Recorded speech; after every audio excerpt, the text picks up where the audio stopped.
Proverbs 12:28. In the way of righteousness there is life. Along that path is immortality. Immortality, eternal life, the most important question of all.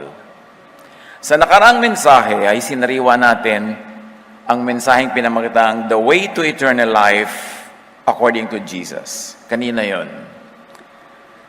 At sa ating pag-aaral ay ating binalikhan ang katotohanan that the way to eternal life according to Jesus is the way of love. And that love is equated with righteousness and righteousness with love. That righteousness according to Jesus is love and loving. It's not obeying religious law. It's not submitting to religious traditions, but loving. And Jesus said very clearly that those who love are given eternal life. At kakambal ng mensahe nung ngayon, ito, part 2 pa lang ito ngayon. Kasi ang haba pag ginawa nating isa. What is the connection between righteousness and love and eternal life? Bakit itinuro ni Jesus na ang pag-ibig at pagiging maibigin ang daan tungo sa buhay na walang hanggan? Anong kinalaman ng pag-ibig sa buhay na walang hanggan? Romans 2:7, to those who, by persistence in doing good, meaning in righteousness, seek glory, honor, and immortality, He will give eternal life. Kanino daw ibibigay ang eternal life? To those who persist in doing good, in loving. Love and eternal life, the connection. Salamat, Panginoon, sa inyong patuloy na pagtuturo. Thank you for fine-tuning what we know, what we believe in. And now we ask your guidance, your light. Let your truth liberate us and let us see higher levels of your truth. Teach us. Be our speaker. In the name of Jesus, your Son, who is love, who is truth, who is life and the way, we pray. Living to the fullest is primary duty of life. Sabi ni Jesus, I came that you might have life and have it abundantly, have it to the full. No matter what many religious people say, especially those who glorify sacrifice, Jesus said, I came that you might have a full life. Living to the fullest is primary duty and purpose and gift of living, of life. Pag ating sinuri ang earthly life's tour of duty, tulad ng ginawa ni Solomon sa Ecclesiastes. Later on in his years, nearing that graduation day when he would be promoted to return to his Maker, sinuri ni Solomon ang buhay from birth to physical death. At nakita natin yung cycles of life na pinag-aralan at sinuri ni Solomon.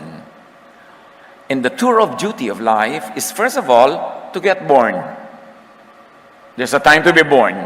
And then sabi niya, there's a time to die. But in between that, to survive to adulthood. And usually, to birth physical offspring and to birth spiritual and mental offspring.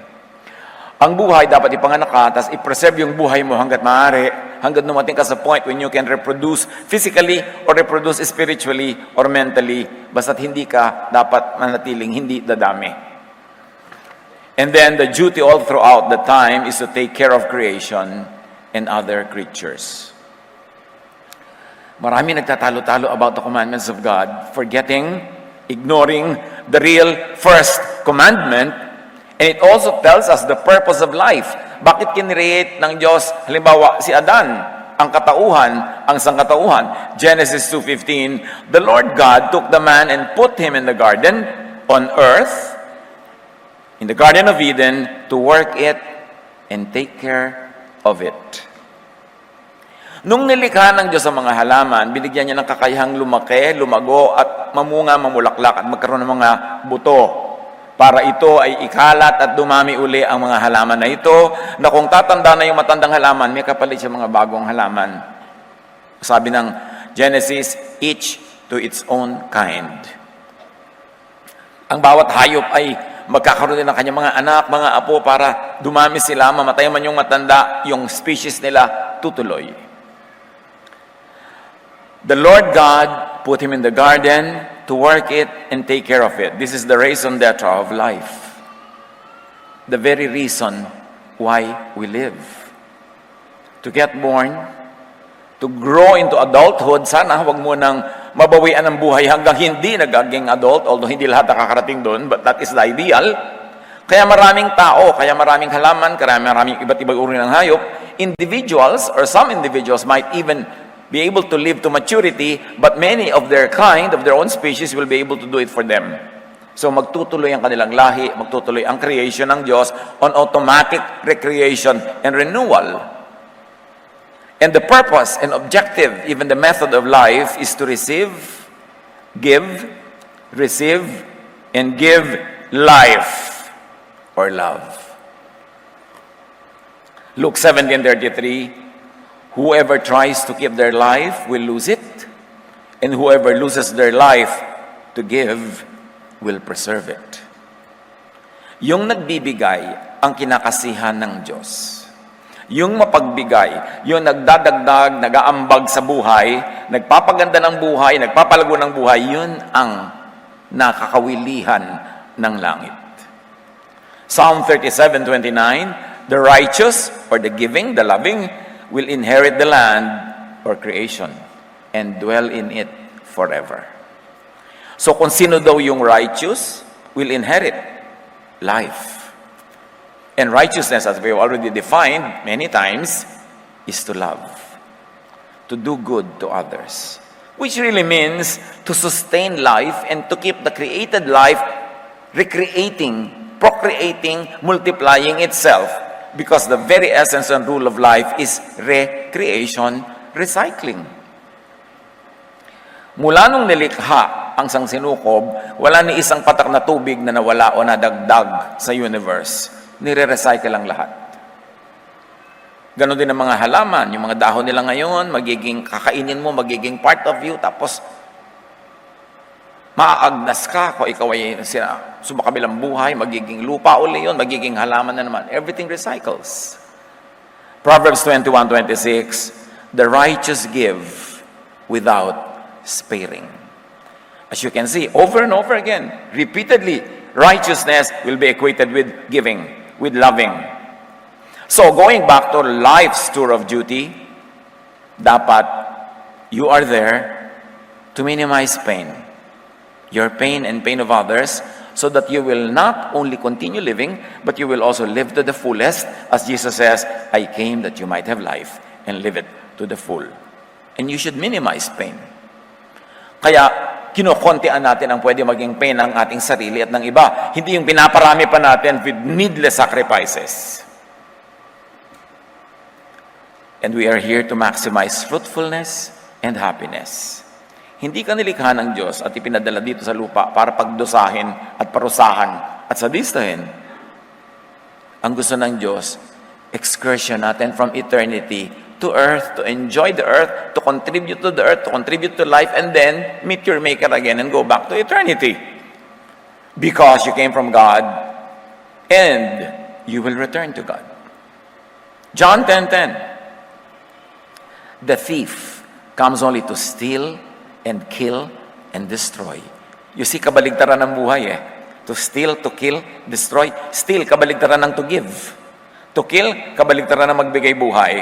Destroy, kabaligtaran ng mag-develop, mas magpaganda ng buhay.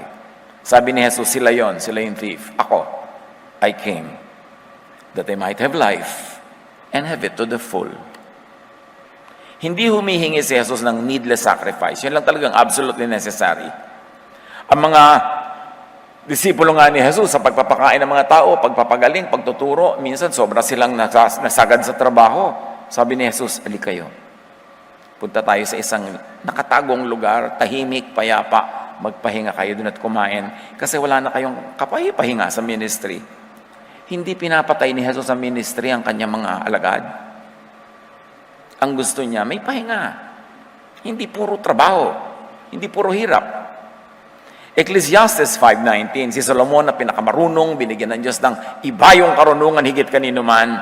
Sabi niya, when God gives someone wealth and possessions, and the ability to enjoy them, to accept their lot and be happy in their toil, this is a gift of God. Habang yung iba nang didemonize ng saya, ng sarap, sabi ni Solomon, regalo yan ng Diyos. Tanggapin mo, binibigay sa'yo, ipagdiwang mo. And of course, need I say, share with others. Ecclesiastes 2:10, sabi ni Solomon, I denied myself nothing my eyes desired. I refused my heart no reward for all my toil. Pinaghirapan naman niya yung ine-enjoy niya.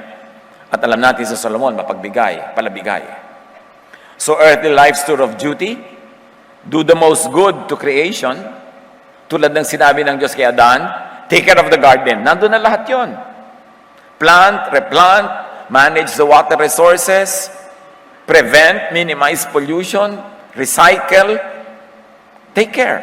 Dahil alam nyo, ang Diyos gumawa lang 6 na araw.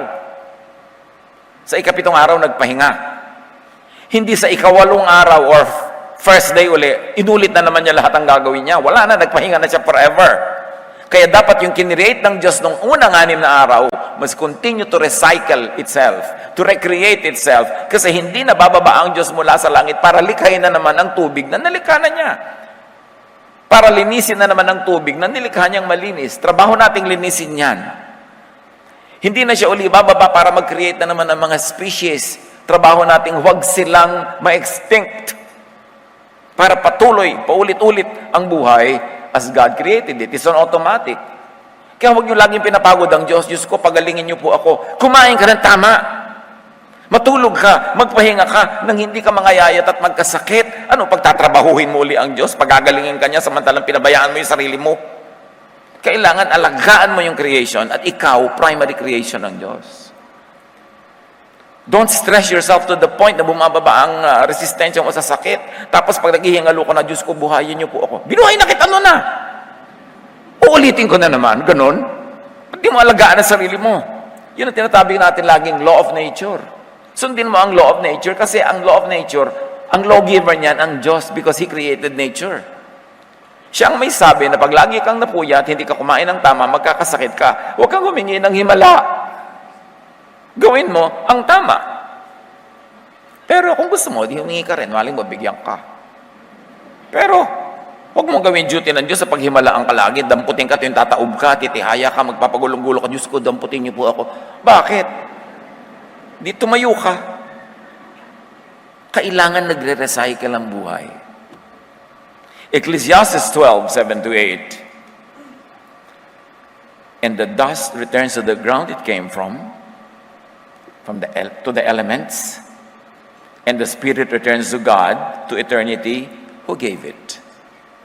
Maraming takot na takot mamatay dahil ayaw malibing.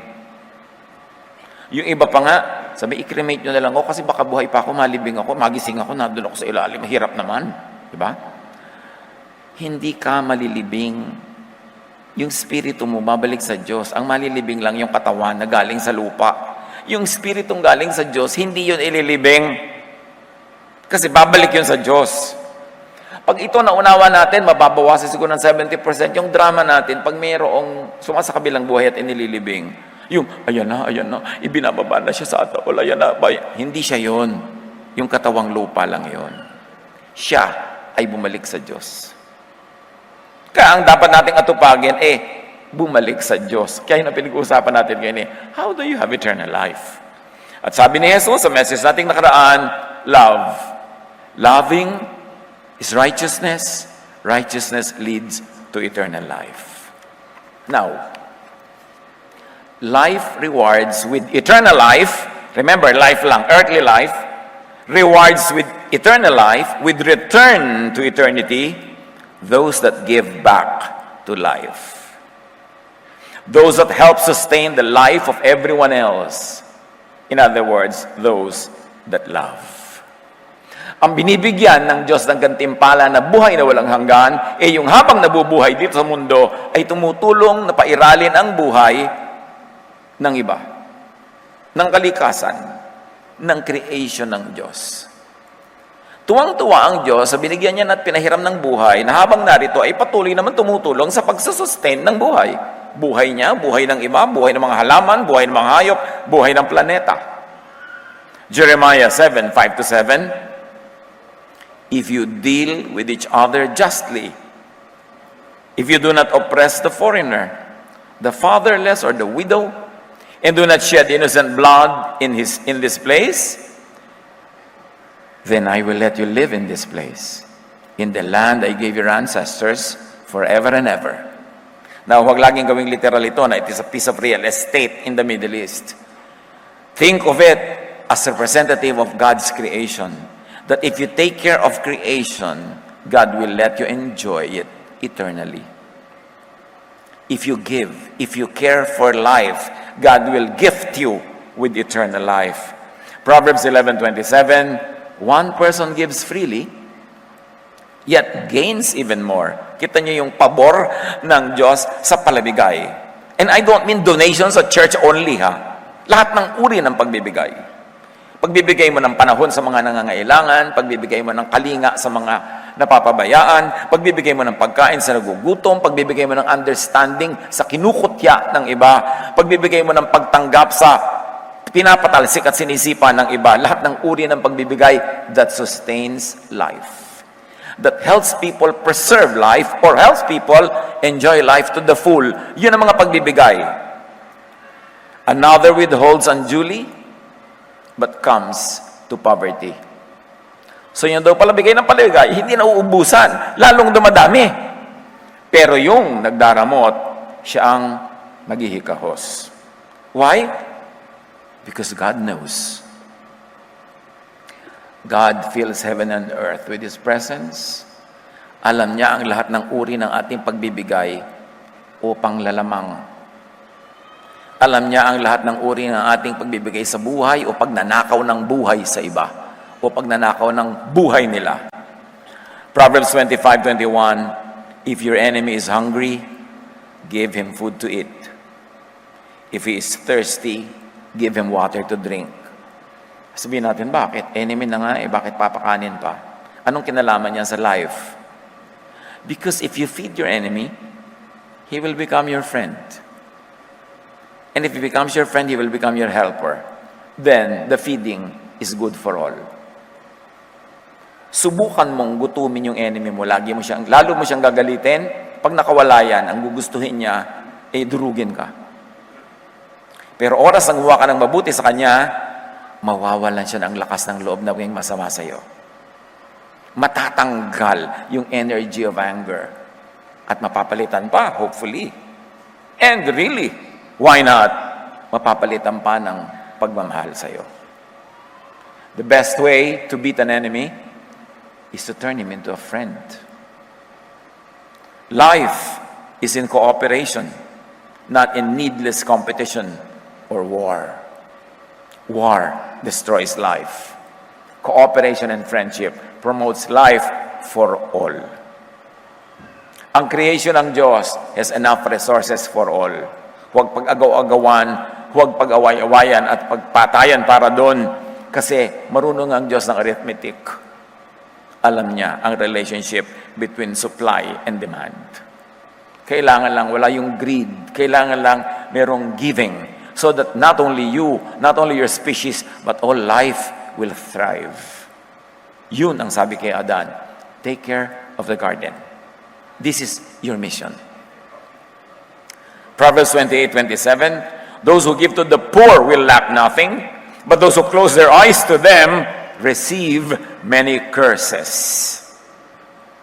Marami daw sumpa ang dumadapo sa nagbubulag-bulagan, sa pangangailangan ng mga dukha. Pero yung tumutulong, hindi sila kailanman kakapusin.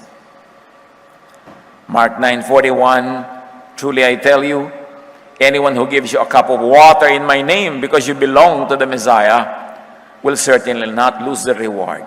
See, just a cup of water may reward. Symbolically, metaphorically, literally, iisa ang ibig sabihin nun. There is blessing in giving. Kahit daanin sa science, ecological systems have many cycles operating as a part of the system. You have the water, carbon, and nitrogen cycles. At iba-iba pa. Baka naman absent kayo na ituro yun. Google nyo na lang. All chemical elements occurring in organisms are part of the bio-geochemical cycles.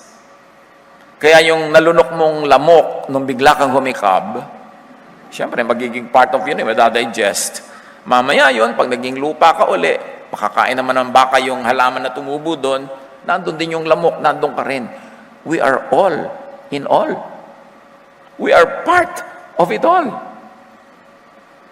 In addition to being a part of living organisms, these chemical elements also cycle through non-living factors of ecosystems, such as water or the hydrosphere, the land or the lithosphere, and or the air or atmosphere.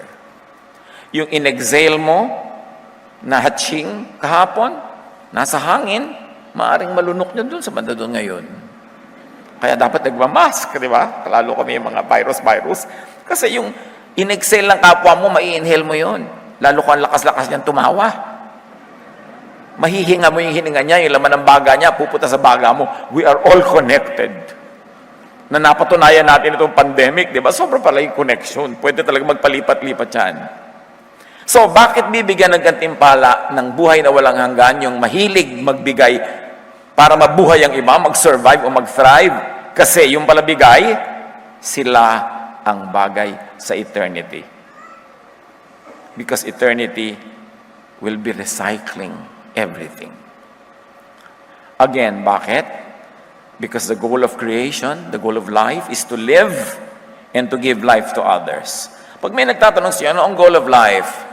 Baka kung ano-ano isagot nyo. Maging Miss Universe, maging binibining kangkungan, magkabahay, magkakotse. Yes, pero goal lang yun ng buwan, ng taon. Pero ang goal talaga of life is to live, to keep on living as long as physically possible, and to give life to others.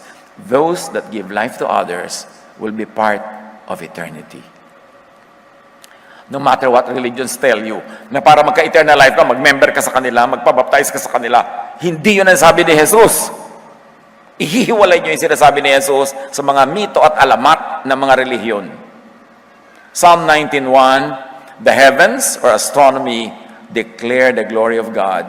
The skies proclaim the work of His hands. So kung gusto mo daw maintindihan ng Diyos, hindi lang sa religious scriptures, hindi lang sa mga doktrina, tingnan mo ang universe, tingnan mo ang galaxy, ang Milky Way. Consider for instance a supernova na binanggit na natin noong nakaraang buwan. If an object, like a massive star, keeps on giving out, it will become a supernova. It will shine most brightly and then explode to spread its matter back to the universe. From these clouds of matter will be formed other stars and planets and life. So, anong mangyayari? Continuity by recycling. Pag daw nag-explode yung mga malalaking star, makikreate ang marami uling mga mumunting star. This is the law of nature, the principle of sustainability. So kung mahilig kayo sa astronomy and you dabble with supernovas, consider nova, the supernova as light, as life. Eh di ba si Jesus, siya yung light of the world. Siya yung life. Yung ang dami ng relationship. Sabi niya, I am the light of the world. Consider the supernova as life-friendly, as giving, and loving. Sabi ng Proverbs 11:30, the fruit of the righteous is a tree of life. Recycling na naman. And the one who is wise saves lives. Sabi niya, hindi wise yung those that kill life. The one who is wise saves lives. Kahit life pa yan ng enemy mo. Kasi yung enemy na yon, kung susunod lang siya sa law of nature, magiging kaibigan mo siya pag nahimasmasan. The one who is wise gives life, gives to life. Recycles life. So wise ka. Huwag kang maglaba ng maglaba na maraming bula ng sabon sa ilog. Kasi ang bula ng sabon traps oxygen and the fish will have no oxygen kasi dinaklot ng mga bula. Nauubos ang mga oxygen available to plant life and animal life kung puro bula ng sabon at kung ano-ano pa mga pollutants in the water. Kung wise ka, hindi mo gagawin yon. Because the one who is wise gives to life. The one who is wise, hindi mo ubusin lahat yung mga damo sa iyong bakuran, sa iyong malaking lote, para may matirang damuhan na titirhan ng mga kulisap. Kasi kailangan magbigay ka ng life sa kulisap. At para mo sila bigyan ng life, kailangan meron silang tirhan. Hindi naman ikaw lang may karapatang mabuhay. Nananahimik yung mga kulisap at mga hayop sa malalayong bayan, tapos biglang bibilin mo, tapos kakalbuhin mo, lalagyan mo ng mga basketball court at kung ano-ano. Paano naman sila sa sila titira? The one who is wise gives to life. Proverbs 11:19, truly the righteous or the loving attain life, but whoever pursues evil or unlove finds death. At hindi nga ba?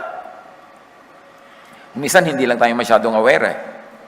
Yung re-reclaim mo yung gilid ng ilog, dapat naman talaga para sa mga talangkayon at para sa mga pagong. Pati doon, kukunin mo na. So pag biglang lumaki yung ilog na hindi mo inaasahan, ikaw yung inanod, nawala yung life mo, nagkaroon ka ng death. Dapat mag-pursue ka ng righteousness. Obey the law of nature. Take care of the garden. Yun ang first commandment. A big garden, a small garden, kahit anong lupa, sa ilalim ng iyong kuko, huwag mo namang pataniman ng halaman yan kasi hindi yan dapat doon. Pero dapat, meron kang itinatanim everywhere. Kailangan natin yan. Proverbs 12:28, in the way of righteousness or love, there is life. Along that path is immortality. Hanggang ngayon, hindi pa nababanggit yung religious membership para sa immortality. Franchises kayo ng mga religions para sila ma-promote. Pero hindi naman talaga yun ang tinuro ni Jesus. Science, again, says that the law of conservation states that the existence of something cannot be erased but must continuously exist, only in other forms. So nagre-recycle talaga. Consider the opposite of the supernova, the black hole. Yun ang kabaligtaran. If an object like a massive star keeps on taking and taking matter by its gravitational pull without giving out, it will become a black hole, a region of darkness and nothingness. Matthew 25:46, yun daw mga unloving, sabi ni Jesus, then they, the unloving, will go away to eternal punishment, but the righteous or the loving to eternal life. Matthew 25:30, lahat ng mga undesirable personality sa kwento ni Jesus, sabi niya, throw that worthless servant outside into the darkness where there will be weeping and gnashing of teeth. Could it be read as throw the unloving, the ungiving to the black hole? Kasi yung black hole, lahat ng kuha, siya ang sasabog, mawawala siya, magugunaw siya, kasi kuha lang siya ng kuha. The way to eternal life is giving life to others. Hindi lang magrelihiyon. Bago pa dumating ang mga religions, nandun na yung law na yan. The way to eternal life is loving others. Kaya sabi ng 1 John 4:7 and 8, let us love one another, for love comes from God. Everyone who loves has been born of God. Read it as born again. Everyone who loves is born again. Therefore, you will see the kingdom of God because you love. Everyone who is born of God and knows God. Whoever does not love does not know God. Does not have eternal life because God is love. Yung love na yan kasi minamaliit ng iba, akala nila, uy, masyado naman tong love, parang hippie, parang kulto, parang ganun. Pero yun ang turo ni Jesus. Kaya dapat binabalik-balikan natin lagi kung ano talaga sinasabi ni Jesus. At ulitin natin ang Proverbs 12:28. In the way of righteousness, which is related to giving, there is life. Along that path is immortality. Sa Luke 10:25, itinanong kay Jesus yung pinakamahalagang tanong na pinag-uusapan natin ngayon, "What must I do to inherit eternal life?" He answered, "Love the Lord your God and love your neighbor as yourself. Do this and you will live. You will live eternally." Again, walang religious prescription. Sabi ni Jesus, love God, love your neighbor, do this and you will have eternal life. So love. Do a good Samaritan, tulad ng kwento ni Jesus. Help a victim of unlove. Any unlove. Yung mga batang lumaki na hindi minamahal ng magulang o rejected o mga ulila, mahalin natin sila. Help a victim of unlove, a victim of abuse, a victim of physical, verbal, political, economic abuse. Ang dami naming unloved, underloved. Hindi mo kailangan lumayo in your very own circle, family, friends. Ang dami. Kung gusto mong maglingkod, gusto mong magmahal, ang daming paraan, di ka maubusan. Cure a wounded, bleeding, hurting someone. Ang daming mga tao bleeding, hurting. Help. When you are strong enough to help, do the helping. Kung hindi ka naman muna kayang tumulong sa iba, ikaw naman yung tutulungan. Pero habang kaya mo, tulungan mo yan. Huy, Christian pala may-ari ng negosyong to, humingi tayo ng discount. Help ba yun? Nagnenegosyo yung kapatid mo, ayaw mo nang tumubo. Gusto mo, kunin yung tubo niya at gawing discount. Hihingi lang kayo ng discount o tawad kung hindi nyo talaga kayang ma-afford. Bayarang buo at mamamatay kayo kung hindi nyo makain nyo, mabili yun, doon kayo humingi ng tawad. Pero yung meron naman kayo ibabayad, gusto nyo lang makalamang, gusto nyo lamang na makatipid, kahit kaya nyo namang bayad, anong tawag doon? Love ba yun? Clothe the naked, cold someone. Many people are naked, naked of honor, naked of devoid of clothing, clothing of dignity, clothing of respect. Kasi hinuhubaran sila ng mundo, hinihiya. Clothe such people with acceptance, with love, with understanding. Feed a hungry, thirsty someone, be it physical food or emotional food. There's people who are hungry and thirsty around us. Help others to survive. Makatawid man lang. Alam niyo, yung uutang lang, unless professional lang nangungutang, mahirap magsabi. Maraming dasal ginagawa yan, maraming paikot-ikot, timing, kung malamig ba ulo niya, yung nakangiti ba siya, bago makapagsabi. Pag nakapaglakas loob na magsabi, huwag niyong hiyain kung kaya niyo naman. Kasi mahirap magsalita pag needy ka. Unless nga artista siya o professional. Malalaman naman natin yun But help others to survive. May mga estudyante, kailangan niya ng pang-enroll ngayong SEM. Kung kaya niyong tulungan niyo. Next SEM, bahala na ang Diyos kung anong susunod. Pero yung ngayon, itawid mo lang. Para pag pinagdugtong-dugtong, nakawalong semestre, nakatapos. Part ka of that. Nagugutom yung mga tao, yung mga iba, bakit po kayo namimigay ng food? Ba't di nyo lang tala sa tulungan na matuto, na manahi, magtrabaho? Nagugutom na nga ngayon, tutulungan mo pa ng manahi. Kailan pa siya makakatahi? Next month pa. So, kalansay na siya. Arte-arte mo, profound charity. Don't give them fish, teach them how to fish. Ngayon na nga nagugutom So, merong pantawid na tulong. Meron naman from long term. Gawin mo pareho. Alam niyo, nagugutom, yung nahihilo, nagdidilim ang paningin. Ang tingin sa'yo nun, hamon. Kung kagating ka. Kaya mabuti pa, bigyan mo na. Help others to live full lives. Let people develop their own talents. Huwag nating idikta sa ating mga kabataan kung anong kurso ang pag-aaralan nila, anong trabaho ang gagawin nila. Yung talent nila will show them what path to take. Payagan natin para sila magkaroon ng full life. Hindi lang basta life, but full. Help others to become givers too. You know, the greatest help is, tinulungan mo ng tinulungan, naging self-sufficient, naging productive, ngayon siya na yung tumutulong. That is the circle of life. That is the cycle of life. The once recipient is now a giver. Nakakontribute ka sa life. Sabi ni Jesus, do this and you will live. hindi na po ako magpapabaptize. Tanungin mo nga si Jesus eh. Wala naman siya sinabing ganun. Yung mga sekta magsasabi sa'yo noon, mag-aaway-aaway pa yan kung anong mode of baptism. Pero sabi ni Jesus, do this and you will live. Because life likes to sustain life givers. Pag hindi ka life giver, pag life taker ka, magiging black hole ka. Kakainin ka ng black hole, doon ka pupunta.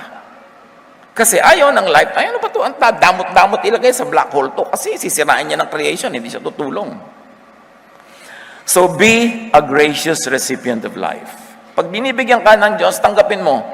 Huwag kang mag-guilty na masarap ang buhay mo. Mag-share ka lang. Be a generous giver of life and to life. But what is important, brothers and sisters, is to be in the cycle, in the circle, in the food chain of life. Alam niyo yung food chain? Maliit na isda, kakainin ng mas malaking isda, kakainin ng mas malaki pang isda, tapos yung malaking isda, kakainin natin. So, tayo kinain naman ng pating. Balik-balik lang yan. Circle of life yan eh. Paikot-ikot lang yan. Kung hindi ka kinain ng pating, kakainin ka ng mga mikrobyo, kakainin ka ng mga bulate, may kakain din sa atin eh. Imposibleng wala.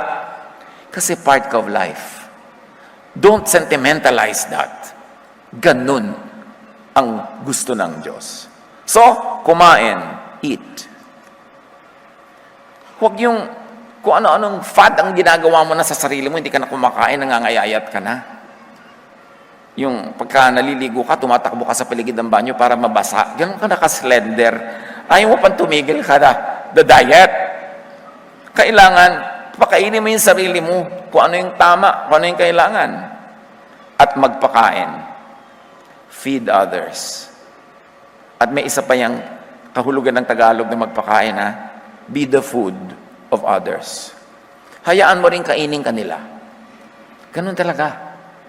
In fact, metaphorically, sabi ni Jesus sa John 6:56-57, whoever eats my flesh and drinks my blood remains in me and I in them. Just as the living Father sent me and I live because of the Father, so the one who feeds on me will live because of me. Not of course, syempre man, not literal yan, symbolic yan. Ang ibig sabihin lang ni Jesus, kainin ang teaching ni Jesus. At ang teaching na yon, love. Mabuhay sa teaching ni Jesus, magpakain din ng teaching ni Jesus. Pag ginawa mo yon, you will live. Even animals give life and give up themselves for others, especially for their offspring. Even animals give up themselves for the circle and the cycle of life. Kaya sabi ni Job 12:7-8, akala nyo ba sa religious scriptures lang kayo makakita ng truth ng Diyos? Sa biology, sa botany. Job 12:7-8, but ask the animals and they will teach you. Or the birds in the sky and they will tell you. Or speak to the earth and it will teach you. Or let the fish in the sea inform you. So may matututunan tayo sa kanila. In fact, altruism, defined as an act on which an animal sacrifices its own well-being for the benefit of another animal, is a well-documented behavior.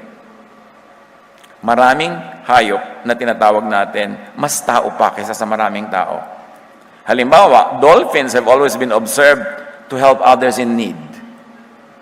Yan, malulunod si aso, sinasakay ni dolphin. Kuminsan, yung maraming nalulunod sa gitna ng dagat, sinasabi na sinesave sila ng dolphins, itinataboy sila to an island, pinapahawak sila, pinapakapit sila. Marami ring documented behavior of a leopard caring for a baby baboon. Mga pusa na inaalagaan ng babing bibe. Mga asong inaalagaan ng mga kuting na pusa. In some termite species, elderly or retirable workers can turn themselves into suicide bombers to protect their queen. Pinapasabog nila yung sarili nila to protect their queen. Kasi ang mahalaga sa kanila, the life of the colony, the life of their species, not the individual life only. Kaya di ba si Jesus, He died for us? Binigyan niya yung buhay niya para tayo mabuhay din. Right after birth, some species of legless amphibians known as caecilians literally eat their mother's top layer of skin as a first meal. Warning, mga mothers, huwag kayong mag-skincare, papakain nyo sa mga sanggol lang inyong dead skin. Pero mga bulate, ginagawa nila yon. Pagkapanganak ng mga supling nila, pinapapak-papak nila yung epidermis ng nanay. Among African social spiders, some mothers allow their young to practice matrophagy, the killing and eating of their own mother. This is to ensure the offspring would survive even at the expense of the mother. This is pagkulang ang pagkain.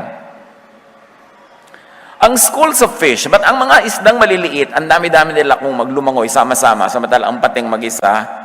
Kasi pag may dumating na pating para kumain, nakain na niya yung marami doon, buhay pa rin yung iba natira. Kaya survival nila yan. Kayong group 1, kayong kakainin ngayon na pag may dumating na pating. Teka, group 2 po ako ngayon, sabi mo naman. Kasi naka-assign yung isang group. Ang mahalaga sa kanila, mag-survive yung school, hindi individuals. Yun ang life. And among the plants, some plants sacrifice their own growth for the sake of other plants. For instance, the sagebrush bushes. When injured by insects, these plants release volatile chemicals that stimulate neighboring sagebrush to make chemicals toxic to their shared enemies. Alam niyo ba ng mga halaman nag-uusap? Through the roots. Nagtutulungan. Pag kami mga halaman na undernourished, yung ibang roots nagbibigay ng supplements. Sa roots, o ano ngayon, kawawa yung halaman pag inilagay nyo sa paso. Walang kausap na ibang halaman. Walang kasama. So, lagyan nyo ng iba, laki-lakihan nyo yung paso para meron naman siyang kaulayaw na kapwa halaman. The mustard Arabidopsis thaliana that grow next to relatives shift arrangement of their leaves to reduce shading of their neighbors. Can you imagine? Itong mga halaman na ito, pagsiksikan, inililiko nila yung mga dahon nila sa ibang direksyon para huwag makasikip sa kapwa katabing halaman. Hindi katulad ng mga tao, yung bubong mo nakapatong na sa bahay ng iba. Tumutulo na yung ulan mo sa loob ng kwarto niya kasi nakasaksak doon sa kanyang space. Yung space mo. Mga halaman, may respeto. When sunflower kin are planted close together, they arrange themselves to stay out of another's way. The sunflowers incline their roots in one direction to prevent crowding other plants. Many studies show that plants communicate with and help one another through their root system. They share moisture, even what we may call medicines, and even company. Back to animals. Ang praying mantis, a very interesting animal. Pag hindi sa lahat, 13 to 28% ng praying mantis, when a male and a female copulate, after copulation, kakainin ng babae ang lalaki. Pwede sigurong gawin ito sa mga tao para makontian ang maraming mga ginagawang hindi kanais-nais. After mating, the female bites off the male's head and then proceeds to devour his corpse for nourishment. Sabi ng babae, sorry na lang dear ha, baon ko to sa aking paglilihi. Kakainin kita. Para makasigurado ako na yung magiging supling natin ay mabubuhay. Can you imagine? That's embedded in nature. Kaya yung praying mantis, pwede mo ngayon matawag yung mga lalaking praying mantis.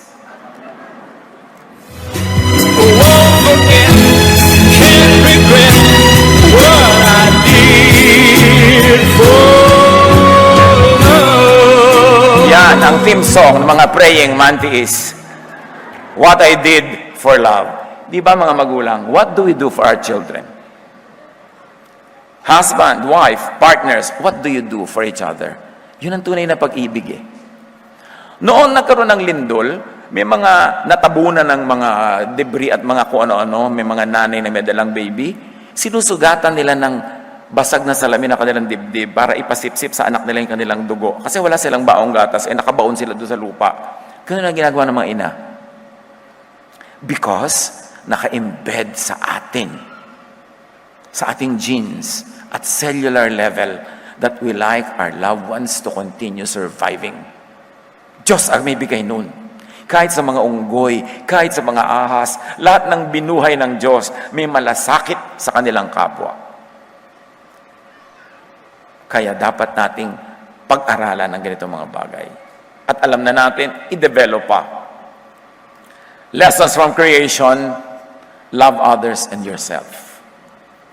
When possible, minimize pain, maximize chances of survival, and maximize pleasure and life.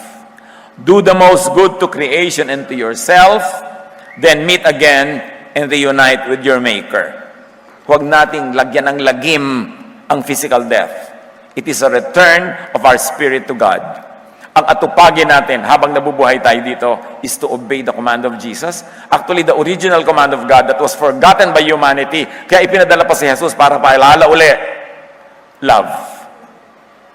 Do not steal life. Give life. Live your own life to the full.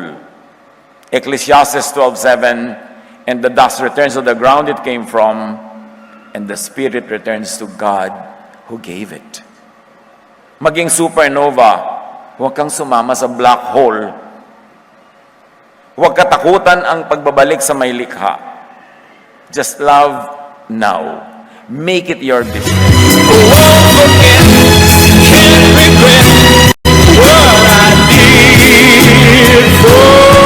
Ang ating pag-aaral, pinamagatan nating magpakabait na lang. Yun naman talaga ang magandang gawin. Hebrews 13:16. And don't forget to do good and to share what you have with others, because sacrifices like these are very pleasing to God. Magpakabait na lang. Ruth 1:1-3. Sa Israel, nagkaroon ng taggutom sa buong bayan. Kaya ang mag-asawang Elimelech at Naomi na mga taga-Bethlehem ay pagsamantala munang nanirahan sa Moab kasama ang kanilang mga anak na sina Malon at Kelion. Namatay sa Moab si Elimelech at naiwang byuda si Naomi.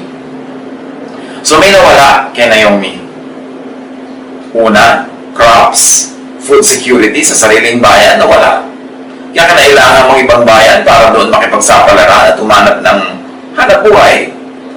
And then nawala ang kanyang husband, ang kanyang karamay, ang kanyang security, ang kanyang asawa. Pero may natira. At sa mga mawawala sa kwentong ito, ang gusto kong bigyan natin ng pansin yung mga natira. May natira siya, 2 anak na lalaki. Ruth 1:4-5. Ang 2 nilang anak ay nakapag-asawa naman ng mga Moabita, sina Orpah at Ruth. Ngunit pagkalipas sa mga 10 taon, namatay rin sina Malon at Kelion, kaya si Naomi ay naulila sa asawa at mga anak. So bukod sa namatay ang kanyang asawa, nawalan siya ng bayan, nawalan siya ng hanap buhay sa sariling bayan. Ngayon, yung 2 anak naman ang nawala. The 2 sons, 2 loves, and 2 security blankets niya dapat. Sandalan ng matanda ang anak pag tumanda na ang magulang. Pero ngayon ay nawala ang 2 niyang anak. May maiisip pa ba kayong mas malungkot sa ganyang kwento? Pero may natira. 2 manugang na babae. Tatatatan! Yan ba ay masaya o malungkot na natira ang mga manugang na babae? Pero tingnan natin kung ano nangyari kay Naomi. Ruth 1:6-7. Napalitaan ni Naomi na ang kanyang bayan ay pinagkalooban ng Diyos ng masaganang ani, kaya tumanda sila ng kanyang mga manugang na umalis sa Moab. Naglakbay nga silang pabalik sa Judah. So magiging balikbayan sila kung saan na naman may pagkain. Nung nawala ang pagkain sa bayan nila, ng ibang bayan. Ngayon, nawala na ang kanyang mga anak na lalaki, nawala ang kanyang asawa, 2 manugang na babae na tira, at nabalitaan, okay na naman ang buhay sa sariling bayan, so uuwi na itong si Naomi. So, may natanggal, may nawala sa kanya, sariling bayan, hanap buhay nun, ngayon may ibinalik. Ang ibinalik, sariling bayan na naman, at nabalitaan nila may kasaganan. Kaya babalik sila doon. Ruth 1:7-10. Naglakbay nga sila pabalik sa Juda. Ngunit sa dahil sinabi ni Naomi sa kanyang dalawang manugang, umuwi na kayo sa dati niyong tahanan at manirahan sa inyong mga nanay. Kung paanong naging mabuti kayo sa mga yumao at sa akin, naway maging mabuti rin sa inyo si Yahweh. Itulot naman ni Yahweh na kayo'y makapag-asawang muli at magkaroon ng panibagong pamilya. So sa daan, dala-dala niya ang dalawang manugang, naisip-isipan ni Naomi na pauwiin na lang sa kanila mga dating mga bahay ang dalawang babaeng naging biyuda na rin. At sabi niya kung paano kayo naging mabuti sa mga anak kong yumao, maging sa aking husband na yumao, sa akin, yun ang isukli sa inyo ni Yahweh. Di ba napakagandang policy yun? Na maging mabuti tayo lagi, magpapabait na lang, magpakabait. Para yun ang isukli sa atin ni Yahweh sa mga panahon na kailangan natin naman ng kabaitan ng kapwa sa atin. At sila ilaga ni Naomi bilang pamamaalam. Here we see letting go. Isip niyo si Naomi na wala ng asawa, na walang dalawang anak, and dapat kapit-tuko na siya sa kanya dalawang manugang. Parang, ako na lang ang alagaan nyo, ako na lang ang intindihin ninyo. Pero, here is a very mature kind of love. Letting go. Sabi niya, nawa, umuwi na kayo sa inyong mga sarili-sariling nanay. Nawa, makapag-asawa pa kayo, total mga bata pa kayo. At ang lumigaya pa kayo sa buhay. Magkaroon kayo ng mga second chances of happiness. Hayaan nyo na akong matanda uuwi sa sarili kong bayan. Letting go of what could really not be one's own could be very liberating. Ano ang mga nakasanayan natin na nandyan na hindi naman talaga atin, hayaan nating lumipad, lumaya, para sila man ay magkaroon ng mga sariling buhay. Yan man ay tao, bagay, o ano man, na hindi naman talaga atin, willing tayo dapat na pawalan, to let go. And then, she gave a blessing. Anihin ang tanim na kagandahang loob nyo sa akin, sa aking asawa, sa inyong mga asawa, ang aking mga anak. So, napakabait na biyanan nitong si Naomi. Ngunit, nakaiyak ang mga manugang at sinabi sa kanya, hindi namin kayo iiwan. Sasama kami sa inyong bayan. So, mabait na biyanan nga ito kasi biruin nyo, ayaw iwan ng mga manugang. At mababait din ang mga manugang, ha? Ayaw iwan ang biyanan na matanda na. Ruth 1:11. Sumagot si Naomi, mga anak, huwag na kayong sumama sa akin. Bumalik na kayo sa inyong mga magulang. Hindi na ako magkakaanak pa upang inyong mapangasawa. Kasi yun ang kaugalian ng araw, pag namatay yung anak mo lalaki, at may iba ka pang anak na lalaki, pakakasalan nila yung nabiyuda nilang ipag. Ruth 1:14-18. Pagkasabi nito'y lalo silang nag-iyakan at hinagka ni Orpa ang kanyang biyanan at nagpaalam na. Ngunit, nagpaiwan si Ruth. So yung Orpa, konting tulak lang, pumayag na, umuwi na.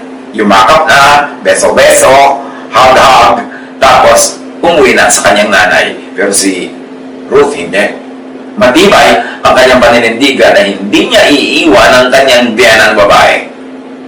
Sinabi ni Naomi kay Ruth, ang bilas mo'y nagbalik na sa kanyang bayan at sa kanyang mga Diyos. Umuwi ka na rin. A very selfless kind of love, this Naomi. Yan ang pag-ibig niya sa kanyang manugang. Sabi niya, syempre, mas maginhawa naman ako kung nandiyan ka. Meron akong assistant, may mag-aalaga sa akin. Pero sige na, start your own life again. Umuwi ka na. Tulad ng iyong bilas. Sumagot si Ruth, huwag po ninyong hilinging iwanan ko kayo. Hayaan na ninyo akong sumama sa inyo. Saan man kayo pumunta, doon ako pupunta. Kung saan kayo tumira, doon din ako titira. Ang inyong bayan ang pagiging aking bayan. Ang inyong Diyos ang pagiging aking Diyos. Kung saan kayo mamatay, doon ako mamamatay. At doon din ako malilibing. Parusahan sana ako ni Yahweh ng pinakamabigat na parusa kung papayagan kung magkalayo tayo, maliban na lamang kung paghiwalayin tayo ng kamatayan. Nang matiyak ni Naomi na hindi talaga magbabago ang isip ni Ruth na sumama sa kanya, hindi na siya tumutol. Si Ruth wagas ang pagmamahal niya sa kanyang biyanan. Talagang hindi siya mapipigil, hindi siya maaawat. At may lesson na binibigay din sa atin si Naomi. huwag mo nang tanggapin ang iniaalok. Kung baka naman, pamalagbunga lang yan, baka naman, parang pakonsuelo lamang. So, matapos niyang tanggihan very determinedly yung alok nitong si Ruth, at si Ruth naman ay hindi natinag, doon na lang niya tinanggap yung alok. O, sige. Magsama na tayo sa ating buhay na ito, biyahe na pauwi sa Jerusalem or sa Bethlehem, sa Judah. Ruth 1:19-21. Kaya nagpatuloy sila ng paglalakbay. Pagdating nila sa Bethlehem, nagulat ang lahat. Hindi ba't si Naomi ito? Tanong ng mga kababaihan. Sumagot naman si Naomi, huwag na ninyo akong tawaging Naomi. Tawagin ninyo akong Mara, sapagkat ako'y pinabayaang magdusa ng makapangyarihang Diyos. Masagana ang buhay namin ni Elimelech nang umalis dito, ngunit ibinilig ako ni Yahweh na walang anumang dala. Huwag na ninyo akong tawaging Naomi, sapagkat ako'y binigyan ng makapangyarihang Diyos ng matinding kasawian sa buhay. So yung mga pangalan nila may ibig sabihin, yung Naomi, maaaring ibig sabihin niya ni wow, mga blessed yan, mga sagana. Sabi niya, huwag yan, yung pangalan ko ay bitter, call me Mara.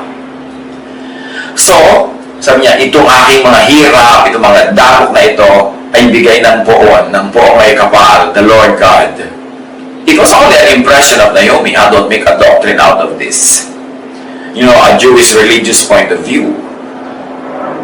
Sa mga point of view kasi ng mga Hudyo noong unang panahon, lahat ng bagay galing sa Diyos. Kaya kahit dago, kahit sakit, kahit masamang espiritu, galing sa Diyos. Kasi wala silang ibang mapagparoonan kung saan namang gagaling ang anumang bagay.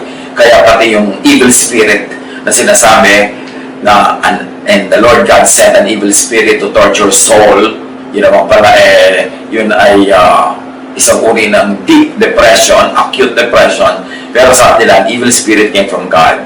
You don't have to make a doctrine of this. This is what they thought. Yun ang iniisip nila. At hindi naman ang iniisip nila ay tama dahil mga tao rin sila nag-iisip. At recorded lang naman sa scripture yung mga sinabi at inisip nila. At sabi nitong si Naomi, binagukan ako ng Diyos, pinahirapan ako, so huwag niyo na akong tawaging Naomi. Ruth 1:22. Yan ang nangyari, kaya mula sa Moab ay nagbalik si Naomi kasama si Ruth, ang manuwagang niyang Moabita. Nang dumating sila sa Bethlehem, ay simula na ng anihan ng sebada. Ang ganda ng timing, maganda ang senyales, kasi pagdating nila harvest season. And apparently, there was a good harvest, kasi nakabalitaan maging na Naomi sa malayong bayan, kaya siya umuwi. So there was going to be food, there was going to be work. Yun ang kanilang eksena na babalikan. Ruth chapter 2, 1-7. Isang araw, sinabi ni Ruth kay Naomi, papunta po ako sa bukid at mamumulot ng mga uhay na naiiwan ng mga gumagapas. Doon ako sa may likuran ng sino mang papayag. Sa tradisyon po nila noon, at maging sa ating bayan, sa Pilipinas, tradisyon ito, noong araw, pag kami anihan, yung mga nalalaglag ng mga palay habang gumagapas yung mga nagpuputol ng mga stalk, no? Ginagapas nila, pinuputol nila yung katawan ng palay, may mga nalalaglag yan na grain. Hindi na nila yan kinukuha. May tinatawag na mga nanghihimalay sa likod nila, mga taong kapuspalad, mga walang pagkain, mga mahihirap. Sumusunod sila sa nag-aani para yung mga nilalaglag kanila na it is the way of sharing with the poor. At sa Pilipinas naman, may ganong kaugalian. At yan ang sinabi nitong si Ruth. Maghihimalay siya, mamumulot siya ng mga nalalaglag kung papayagan siya ng mga tunay na taga-ani, taga-gapas ng may-ari ng bukid. It was a tradition for sharing. Sumagot si Naomi, ikaw ang bahala anak.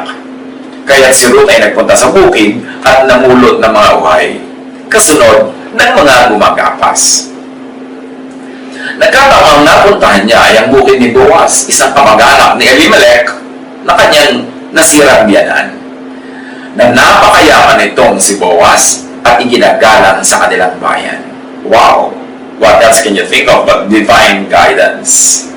So dinami-rami ng bukid doon pa namulot ng mga tira-tira itong si Ruth sa bukid ni Boaz, pagkayaman-yaman at kamag-anak ng kanyang nasirang asawa at biyanan.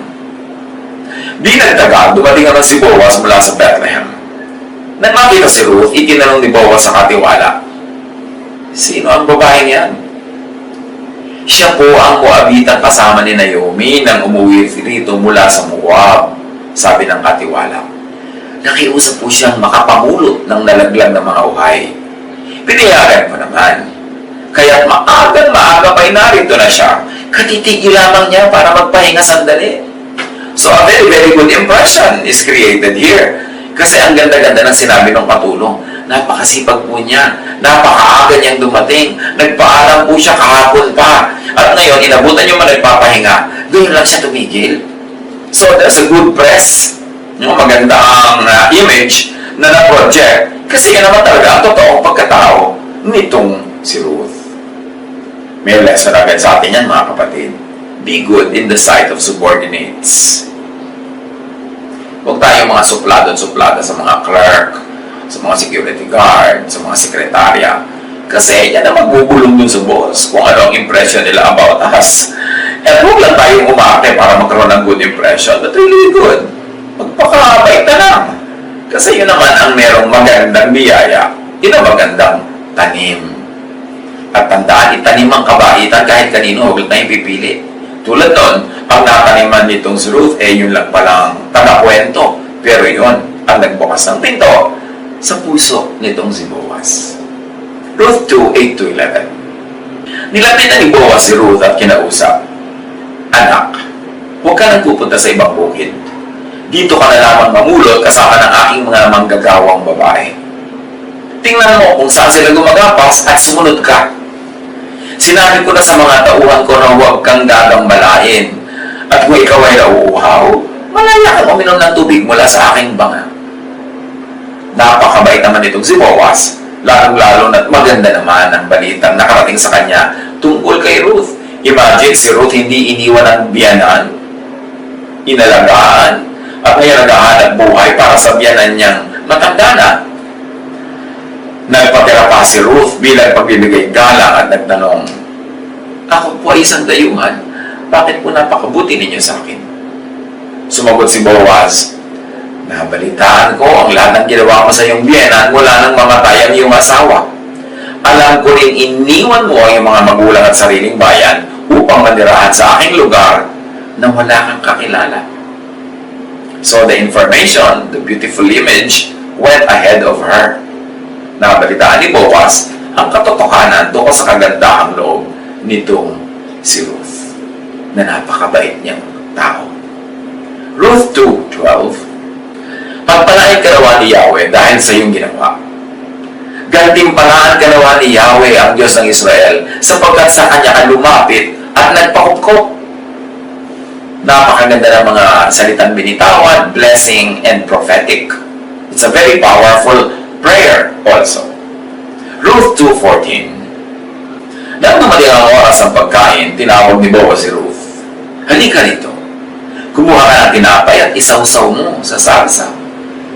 Kaya umupo na siya kasama ng mga manggagawa.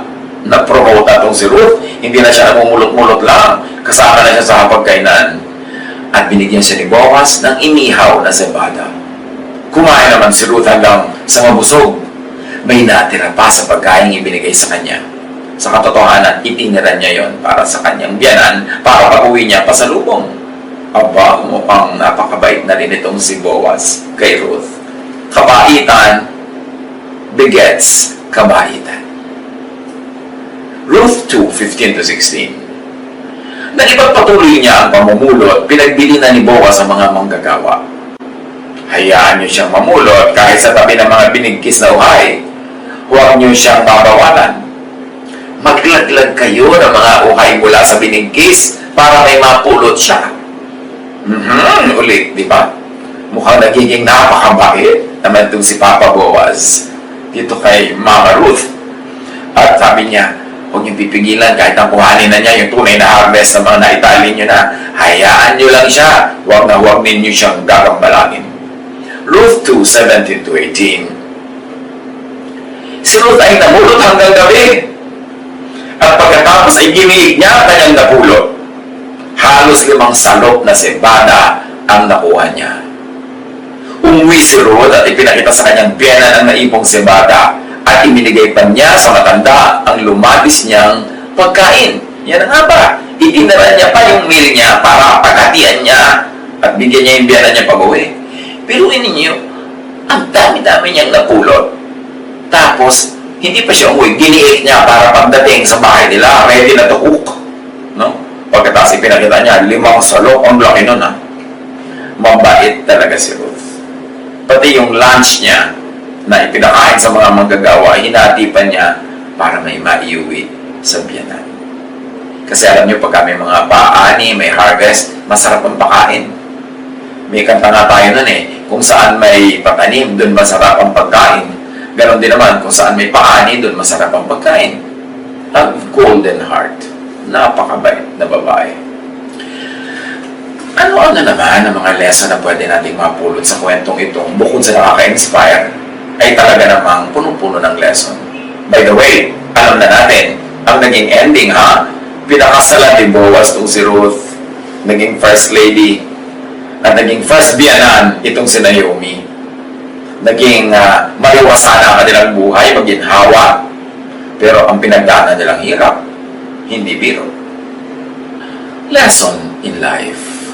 Go where the food is. At i-apply nyo ito personally kung anong kahulugan nito sa inyong buhay. Kanya-kanya tayo ng detalye sa buhay. Kayo-kayo lang ang makakapag-apply niyan. Kung nasaan ang pagkain, kung nasaan ang hanap buhay, go for it. Work for food. Work well. Kasi yung good work natin, yan ang ating credentials sa buhay. Yung ginawa mo kahapon, yun pala ang calling card mo for tomorrow's business. Yung itinanim mo kahapon, yung pala yung aanihin mo bukas. Yung nakita sa'yo ng mga taong kilos mo, asal mo nung last month, yung pala magbubukas ang pinto para sa'yo next month. Your work is your advertisement. It is your promo for yourself. And remember this, food goes to the good worker. Pare-pareho lang siyempre siyang may kasamang namumulot-mulot doon, pero dahil sa kanyang kagandahang loob that goes a long way back, ngayon meron siyang ani. Isa pang leksyon mga kapatid, kung kayo ay may mga manugang na o manugang kahit isa, be good to your mga manugang. Apply this personally. Alam niyo, ang manugang hindi originally kasama sa pamilya pero naging kasama na. Kumbaga, napasabit na siya doon, napasama na siya. So sa buhay din natin, maraming sabit, maraming napasama na lang, be good. Kasi, hindi mo naman alam kung sino dyan sa mga kasama mo ang magiging Orpa, sino ang magiging Ruth. Be good. Napakabait at napakabuti nitong si Naomi at siya ay umani ng mabuti. Kaya ang itanim sa puso ng manugang, ng anak, ng kapitbahay, ng hindi man lang kakilala, ay mabuti. Para naanihin mo rin, mabuti.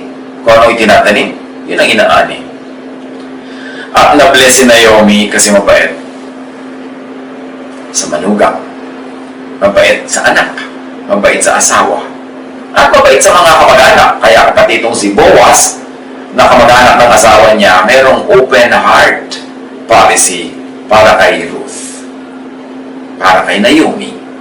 Higit sa lahat yun ay una dahil kay Naomi. Kasi yun ang nagdala sa kanya doon sa bayan na yun. Be good to your mother-in-law. Again, make a personal application. Kung alin, sino ang maituturing na mother-in-law ng inyong buhay. Yan ba ito totoong mother-in-law o talaga lang naging relasyon nyo dahil kamag-anak ng mahal nyo sa buhay o kaibigan na inyong kaibigan? Ganon din yun. Merong isang namamagitan between you and that person kaya nagkaroon kayo ng connection. Be good to that person.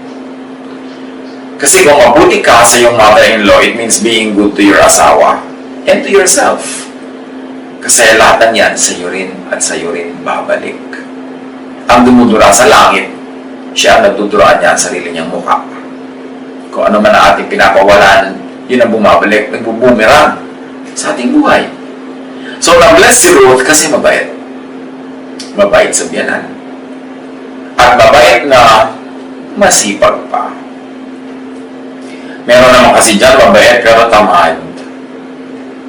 Meron naman, masipag, pero hindi mabait.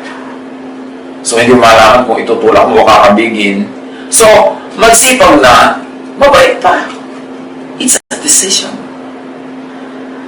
Every time you wake up, every time that the hours pass, you decide kung magiging masipag o tamad. You decide kung magiging mabait o hindi mabait. So, decide to be mabait and masipag. Kasi nagtatanim ka para sa future. Future ng iba, future mo. Ba't ka magtatanim ng negative? Ikaw din ang aangin, no? And very importantly, go to and stand, sit, or camp in the path of blessings. Kung saan may ilog na dumadaan, doon mo itaimang yung mga ugat para lagi kang may naiinom na tubig. Yung dinadaanan ng kapapala, doon ka dumikit. Yung mga tao na kitang-kita mo na blessed, ang ginagawa nila, pinagpapala ng Panginoon, mabunga, matagumpay, doon ka sumama. Kasi madadamay ka kung negative siya, at madadala ka rin naman kung positive siya. Psalm 1, 1-3. Great blessings belong to those who don't listen to evil advice, who don't live like sinners, and who don't join those who make fun of God. Instead, they love the Lord's teachings and think about them day and night. So they grow strong like a tree planted by a stream, a tree that produces fruit when it should, and has leaves that never fail. Everything they do is successful. Pag daw ikay mga Diyos, mabait, mabuti, daig mo pa ang puno na nakatanim sa tabi ng batis. Para kang puno na laging nakasawsaw sa ilog, sa tubig ang iyong mga ugat. Ang mga dahon mo hindi natutuyo. Pag panahon ng pamumunga, namumunga ka, lahat ng ginagawa mo, mabunga. Maraming aral na applicable sa ating present situation ngayon.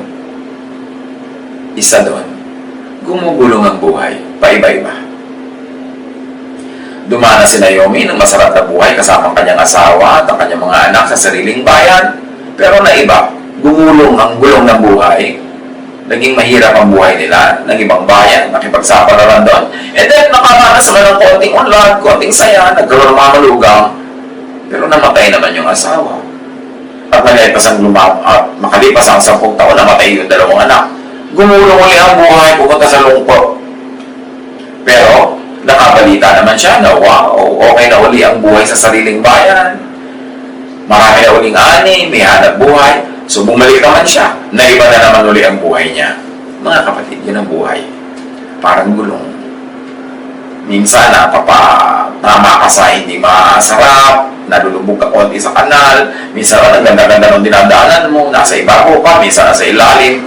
Ganun ang buhay. Accept it as part of life. Don't fight it. Don't make it an issue. Kasi, mahirapan ka lang. Ganun talaga. Flow na lang. Maki-flow ka na lang. At dahil talagang yun ang agos, huwag mo nalang labanan and get the most out of it. At hindi lahat ng nangyayaring mahirap ay parusa ng Diyos. Kasi mabait ang Diyos. Hindi siya mahilig magparusa. Hindi siya madaling magalit. Katulad ng pinapakita ng mga religions. Lagi kang pinapagilty, lagi kang pinagsisisi, lagi ka na lamang na pinag-aayuno.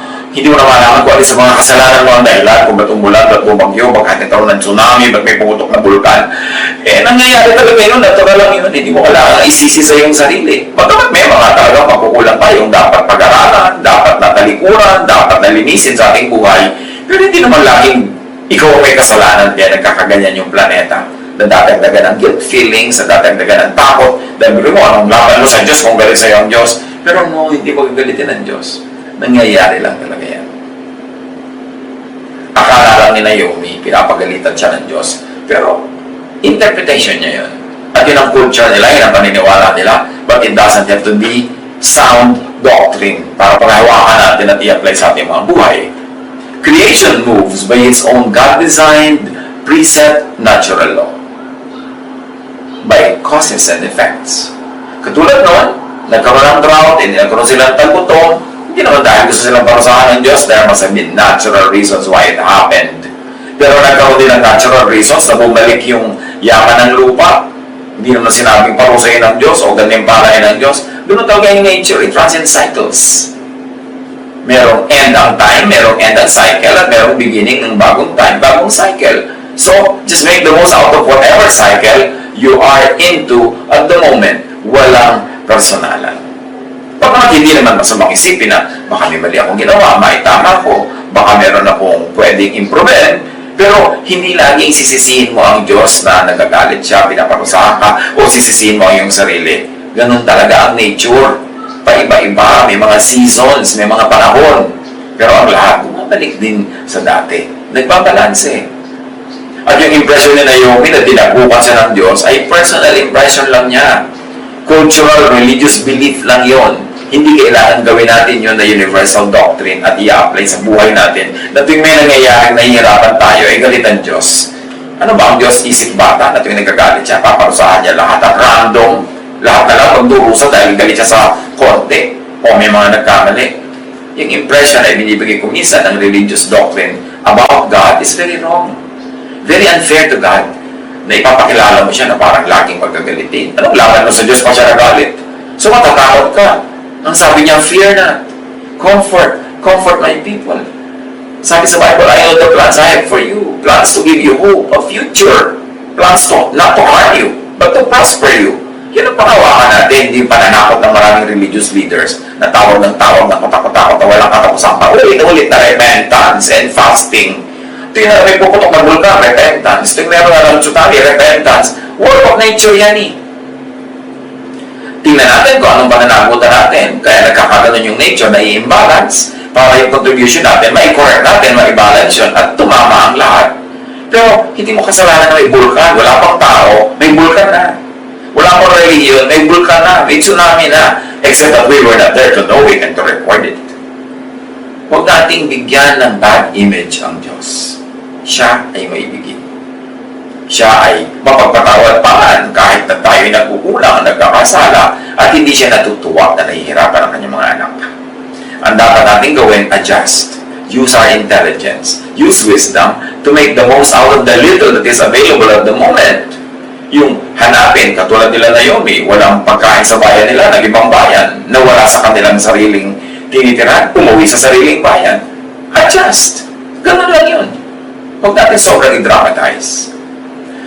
Minsan, personal responsibility ng individual talaga kung bakit may nangyayari. Minsan, corporate responsibility ng grupo. Pero kung minsan naman talagang natural process lang, cause and effect. Hindi dahil may kasalanan ng mga tao, kundi yun talaga ang mangyayari. God-given na yung rules na yun of nature. When God created nature on the seventh day, He rested. Ibig sabihin, tapos ang creation. Lahat ng formula nandiyan na.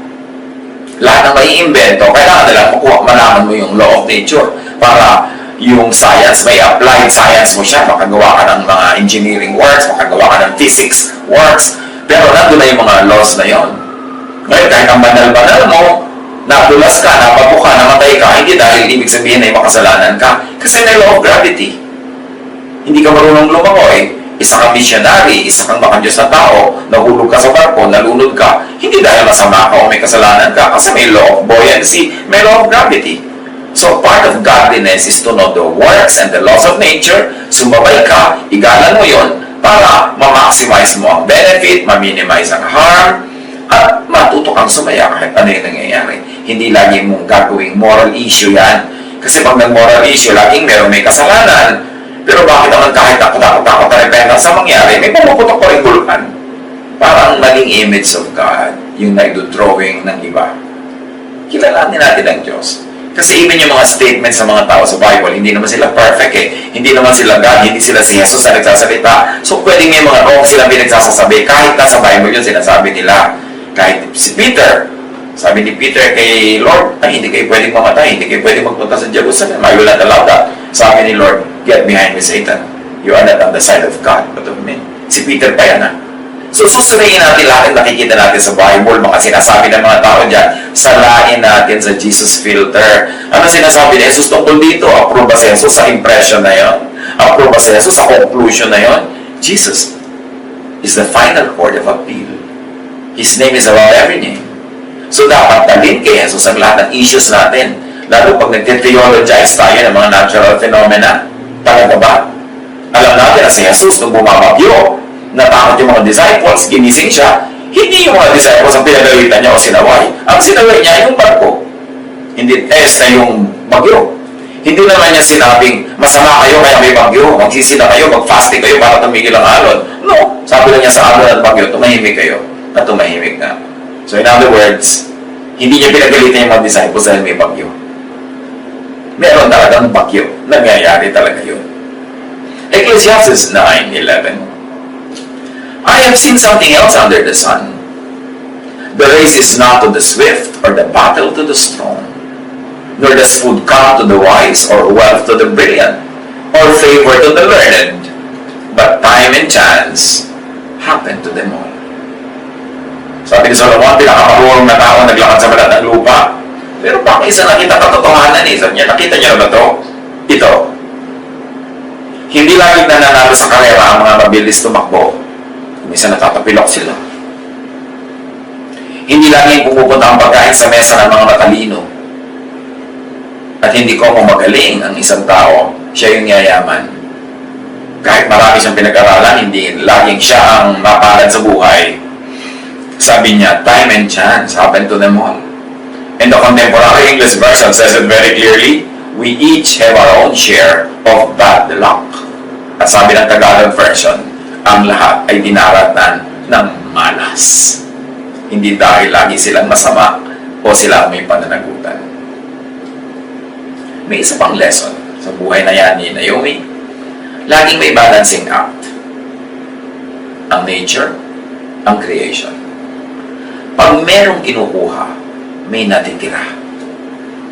So mga kapatid, ano man ang nakukuha sa atin, ang paligid, ng kalikasan, ang mga nangyayari, ang hanapin nyo at ipagbunyi yung natira. Laging may natitira. Namatay yung asawa ni Naomi, natira ang 2 anak. Namatay ang 2 anak, natira ang 2 manugang. Nawala ang isang manugang, natira ang isang manugang. At dahil sa isang manugang na yon, ang lahat na nawala sa kanya inabalik. Nagkaroon siya ng isang bagong manugang na si Boaz, na higit na mayaman pa kaysa sa kanila noon. Nagkaroon ng balancing act. Lahat ng kinukuha sa atin, may kapalit.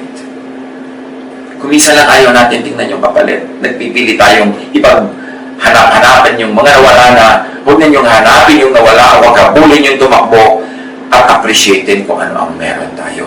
Sit down, brothers and sisters. Count your blessings. Count kung ano yung natira. Count kung ano yung kapalit. Count kung ano yung meron pa. At after counting your blessings, share your blessings. Yan ang importanteng gawin natin. This is how we handle difficult times. This is how we handle challenging times. Dapat magpakabait. Kasi, ang pag-asa mo na lang, ang Diyos. So, dapat magpakabait ka. Kasi ang Diyos ay natutuwa sa mabait. At pagka merong kabaitan na ibinibigay, may balance ang nature, may kabaitan na mabalik. So, ibigay mo kung ano gusto mong tanggapin. Share what you want to receive or what you want to keep. Kaya Naomi, nawala ka niya sa sariling bayan, ang kapalit mo, nawala ang asawa, may natira, 2 anak. Nawala ang 2 anak, may natira, 2 manugang. Nawala ang mawawali, ang natira at kapalit, sariling bayan, bumalik siya. At eto, may nawala ang isang manugang niya, si Orpah, pero natira ang isang manugang, plus Boaz. So parang ang dami-dami noon natira sa kanya. Huwag hanapan ng drama ang mga nangyayari. Huwag i-drama tayo sa paggulong ng buhay, ang pagbabago, ang pagkawala ng anuman o ng sino man. Kasi pabibigatin mo lang ang iyong dala. Imulat ang mata. Tingnan, ipagpasalamat ang natira, ang kapalit. Mga kapatid, ano man ang nawala na sa ating buhay? Wala naman yun nung ipinanganak tayo eh. Wala tayong dala nung ipinanganak tayo at wala tayong dadalhin pag tayo ay kinuha na ng Panginoon. You were born with nothing and you will leave this world with nothing in your hands. Kaya ang mahalaga, huwag na nating masyadong ipag-sentimiento yung mga nawala. Pasalamat lang tayo, nahiram natin sandali. Nagkaroon tayo at kung nawala ang mata, please makahiram ka. Pero imulat mo ang iyong mata kasi siguradong may natira. Siguradong may kapalit. Tingnan, ipagpasalamat ang natira at ang kapalit. At mahalaga, continue to be good and loving. Continue to do good. We need each other. The present situation shows everyone how much we need God's grace. How much we need to plant and do good. Dahil dumarating ng time, aasa ka lang talaga sa bunga ng naitanim mo noon pa. So mga kapatid, anong gagawin natin? Yung doable, magpakabait na lang. Mas doable yan. Mas may benefit and dividends yan. Yan ang siguradong mayroong balik. Kasi sabi sa Bible, sabi ni Jesus, a man will harvest, a woman will harvest what he or she plants. Kung anong itinanim, aanihin. So magpakabait na lang and wait for the Lord's beautiful balancing of your world, of our world.